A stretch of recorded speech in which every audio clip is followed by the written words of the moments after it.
Our next speaker is Dr. Chandrakant Laharia. He is a physician epidemiologist and founder of Foundation of People-Centric Health Systems organization based in New Delhi. He's also worked with the WHO for 14 years.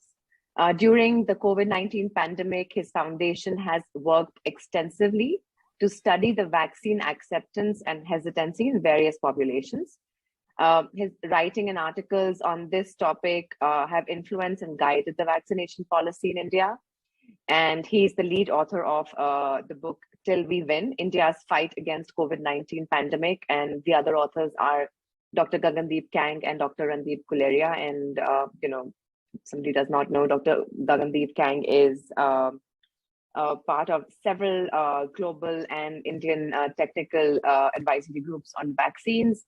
She's very well known, been a professor at Christian Medical College in Vellore, and Dr. Randeep Guleria heads AIIMS, the All India Medical Institute Sciences in India, and he was also the head of COVID response in India. Dr. Chandrakant Laharia, my first question to you is, how do you think the government is handling vaccine resistance in India? Over to you.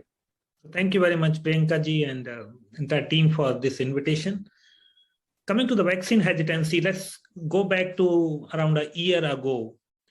There are a few studies, even before the first COVID-19 vaccine was licensed in India, somewhere around 26 December last year and 4th January 2021, National Council for Applied Economic Research conducted a survey across, telephonic survey across various settings.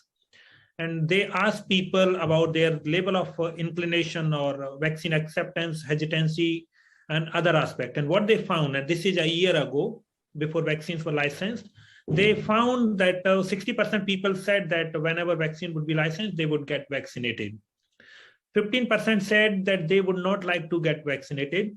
And there were 25%, remaining 25%, who said that they are on the borderline. So that was the scenario before vaccines were licensed. 60% were the acceptance rate, and others were on either fence or refusal sort of. Then India licensed 2 vaccines on 3rd January 2021, initially started vaccination of healthcare workers starting on 16 January. And we know in the country that soon after there was a lot of resistance or hesitancy, so to say, in health workers. Even the health workers were not coming forward for vaccination. India's vaccination drive remained really fairly slow, both for region of supply, but also the people who were eligible for vaccines, but not coming forward. And then we also have other challenge of limited supply. Quickly moving forward to now, where India is now today. And then we know that by now, 21st of December 2021, around 87% of target adult population had received 1 shot. And around 57% has received both shot, adult population. So going back to what we noticed through that research a year ago, only 60% were willing to come forward and 25% were on the fence. India had done fairly well on vaccine acceptance. Of course, there are 13% of the target population who had not come forward.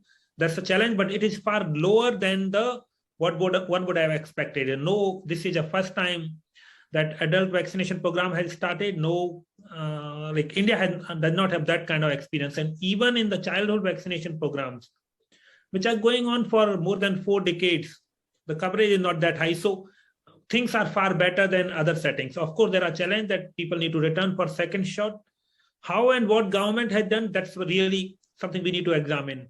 I think in the first half of the year, there was limited attention from the government to tackle vaccine hesitancy. I have written in the past that the vaccine hesitancy is something which should be identified proactively. The science communication or public communication should be done in advance to tackle those hesitancy. So if we are seeing a high vaccine coverage or some disappearance of vaccine hesitancy or a reduction in vaccine hesitancy, large part of credit goes to mainly the second wave, the lived experience of people in the second wave, and they started coming forward. And then also now there is another rise in the vaccination rate. We know in the September, India did the highest daily vaccination rate in the month. And now October, November, there was a decline. And now in December, there is a similar kind of rate which we saw in September, mostly due to Omicron situation. So I would say that on part of government, there has been limited efforts on tackling vaccine hesitancy in the first half. In the second half, situation is far better.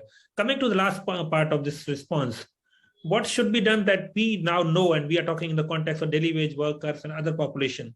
What we know that there is a data being collected about who is being vaccinated through CoWIN platform, other platforms. Government need to look at that data in the granular sense and identify which are the population which are being left behind. Where is the vaccine hesitancy, and the targeted science communication should be done on for those population. It cannot be simply like putting the hoardings or other things in the traditional approach. How many of us change our mind by reading or looking at the hoarding or posters? So why do we expect that people will change their behavior if there is a poster of a political leader saying that get vaccinated? So there had to be a really use of data to identify where the unvaccinated population are, what are their reasons for being hesitant, and also the targeted professional approach to communicate with them. And then I will conclude with saying one of the things, which is very similar to what has been presented by Siddharth.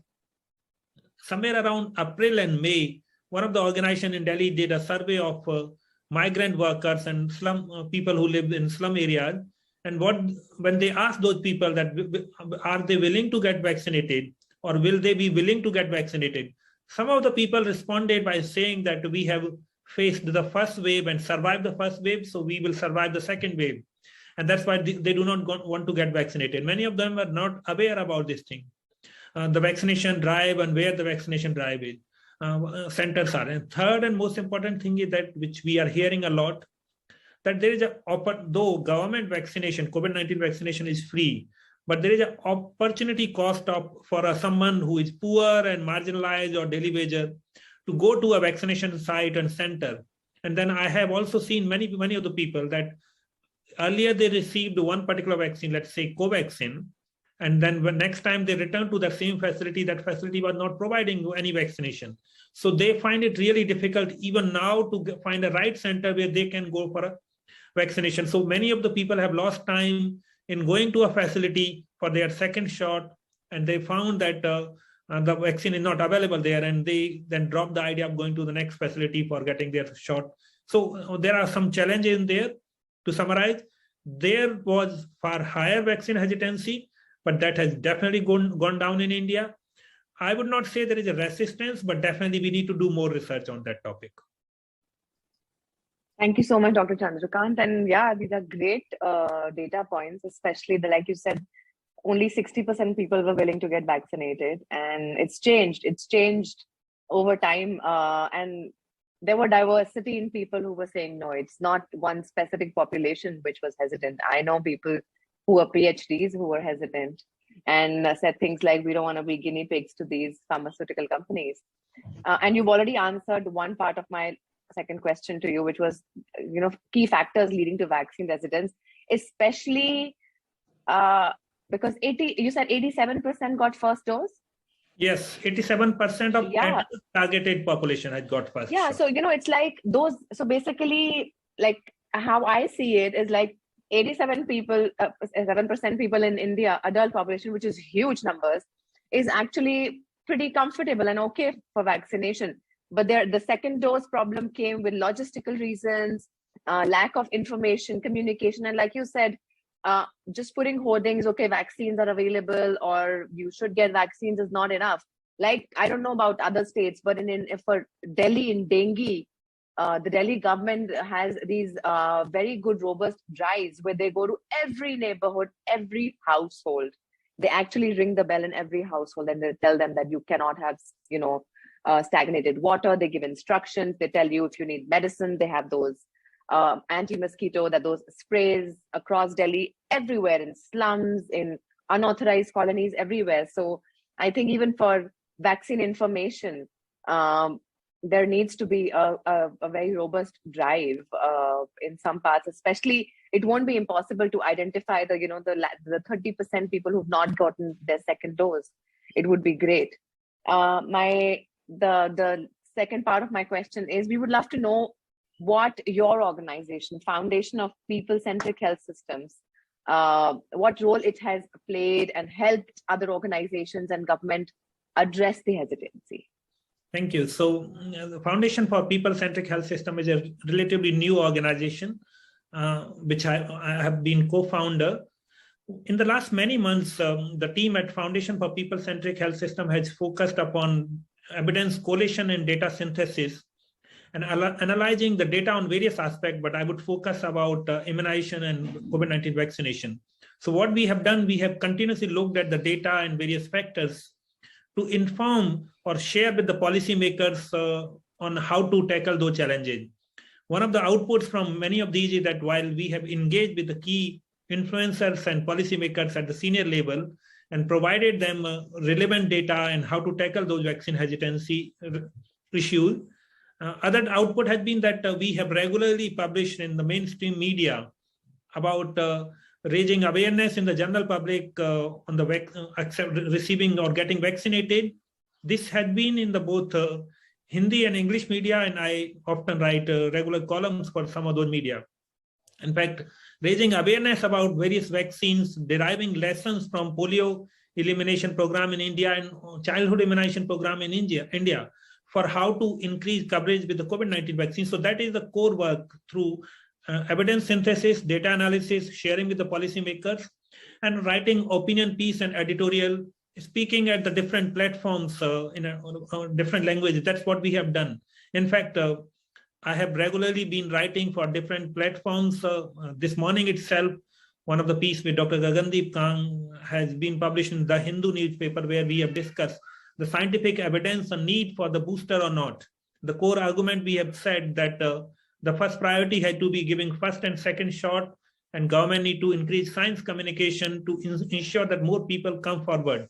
So that's the kind of work we have done. So Foundation for People-Centric Health System, in short, has an entire vertical which is focused upon immunization program service delivery. It has done a lot of work on evidence synthesis, COVID-19 vaccines, and more specifically on vaccine hesitancy and improving vaccine acceptance. Thank you. Thank you so much. So your organization's been doing some great work, and we need technical organizations besides, the government and government institutes to be doing this important work. And thank you for doing that. And I'm very interested in reading that piece which you wrote today morning. I would love to know, because that's one question I was asking my physician, in India, because there's no discussion on booster shots. And so, yeah, that's after this webinar, that's my first thing, is going to be reading your piece from today morning. Thank you so much. Maybe I'll share to the group, everyone, the piece. That'll actually be great if you can put a link in the chat. And yeah, perfect takeaway from you from this webinar. Thank you so much. Thank you.